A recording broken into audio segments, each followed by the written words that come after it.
सन 1800 यह वो दौर था जब भारत की धरती पर मराठा और मुगल सल्तनत बिखरने लगी थी और दूसरी तरफ अंग्रेज अपनी जड़ें गहरी कर चुके थे।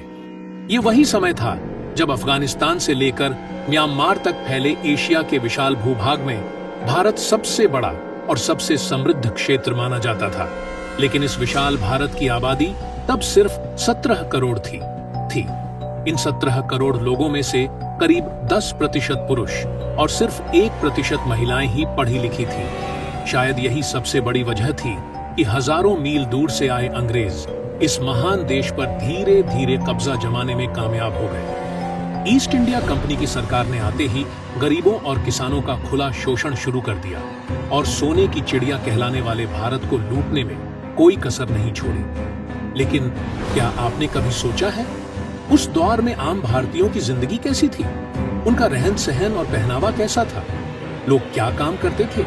और आखिर अंग्रेजों ने इतनी बड़ी सल्तनत को कैसे अपने कब्जे में ले लिया? अगर हाँ, तो आज का वीडियो आपके लिए बेहद खास है, क्योंकि आज हम सन 1800 के अखंड भारत के उस इतिहास से पर्दा उठाने वाले हैं जो ना तो स्कूलों में पढ़ाया जाता है और ना ही कॉलेजों में खुलकर बताया जाता है। लेकिन उससे पहले वीडियो को लाइक कर दीजिए, चैनल को सब्सक्राइब कर लीजिए। सल्तनत और हुकूमत 16वीं शताब्दी की शुरुआत में जब अंग्रेज भारत आए तो उनका मकसद सिर्फ व्यापार था। लेकिन जब कई भारतीय राजाओं ने उनकी मीठी बातों में आने से इनकार कर दिया तो अंग्रेजों ने व्यापार छोड़कर सत्ता हथियाने का फैसला कर लिया।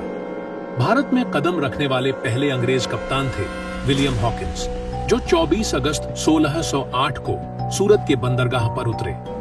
बहुत जल्दी उन्हें समझ आ गया कि तलवार से नहीं, चालाकी और कूटनीति से भारत जीता जा सकता है। 1631 में जब शाहजहां ताजमहल बनवा रहे थे, तभी अंग्रेज चुपचाप भारत में अपने पैर फैलाने लगे थे। उस समय भारत में दो सबसे बड़ी ताकतें थीं। एक औरंगजेब का मुगल साम्राज्य, दो मराठा साम्राज्य। ये दोनों इतनी शक्तिशाली थीं कि अंग्रेज इनके सामने कुछ भी नहीं थे। लेकिन इन दोनों की सबसे बड़ी कमजोरी थी आपसी दुश्मनी। अंग्रेजों ने इसी कमजोरी को अपना हथियार बनाया।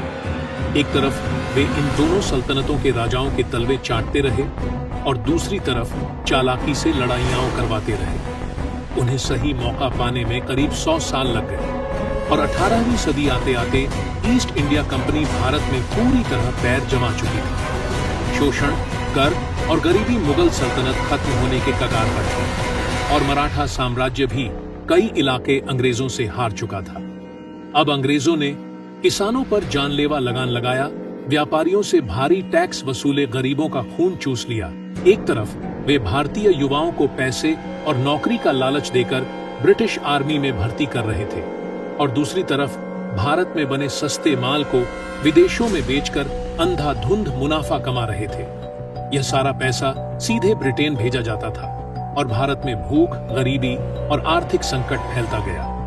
गांव, किसान और बार्टर सिस्टम 1800 के दौर में करीब 90% भारतीय गांवों में रहते थे। पैसे की कमी थी, लेकिन जरूरतें कम थी। गांवों में बार्टर सिस्टम चलता था। सामान के बदले सामान, जैसे चावल के बदले गेहूं, सब्जियों के बदले अनाज, दाल के बदले शक्कर। इससे फायदा यह था कि पैसों की जरूरत ही नहीं पड़ती थी।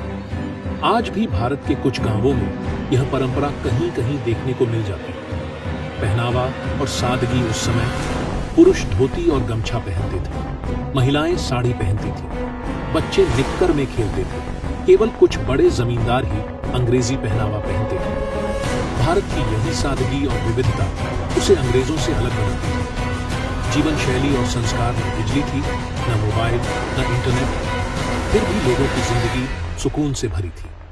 कच्चे घर थे, लेकिन दिल पक्के थे। बैलगाड़ी थी, लेकिन शरीर मजबूत थे। जेब खाली थी, लेकिन चेहरों पर मुस्कान थी। शाम होते ही घर घर भजन, कीर्तन और सत्संग होते थे। बुजुर्गों का सम्मान सबसे ऊपर था, जातिवाद और फूट। हालांकि यह भी सच है कि उस दौर में जातिगत भेदभाव अपने चरम पर था। अंग्रेजों ने डिवाइड एंड रूल नीति अपनाकर इस फूट को और बढ़ाया। इसी भेदभाव के खिलाफ बाद में बाबा साहेब आंबेडकर ने ऐतिहासिक संघर्ष किया। आबादी और प्रकृति, आज भारत की आबादी 145 करोड़ से ज्यादा है। लेकिन उस समय अखंड भारत में सिर्फ 17 करोड़ लोग रहते थे। घने जंगल, जंगली जानवर, शुद्ध हवा और बिना प्रदूषण की धरती, यही उस द्वार का भारत था। शिक्षा और साक्षरता, उस समय पढ़े लिखे लोग कम थे, लेकिन हर इंसान किसी न किसी काम में माहिर था। निष्कर्ष 1800 का भारत पूरी तरह परफेक्ट नहीं था, लेकिन उसमें सादगी थी, अपनापन था, संस्कार थे, और यही बातें आज का मॉडर्न जमाना सबसे ज्यादा मिस करता है। अगर आपको भी अखंड भारत के इतिहास पर गर्व है तो कमेंट में जय भारत जरूर लिखिए। वीडियो पसंद आया हो तो लाइक करें, शेयर करें और चैनल को सब्सक्राइब करें। जय हिंद, जय भारत।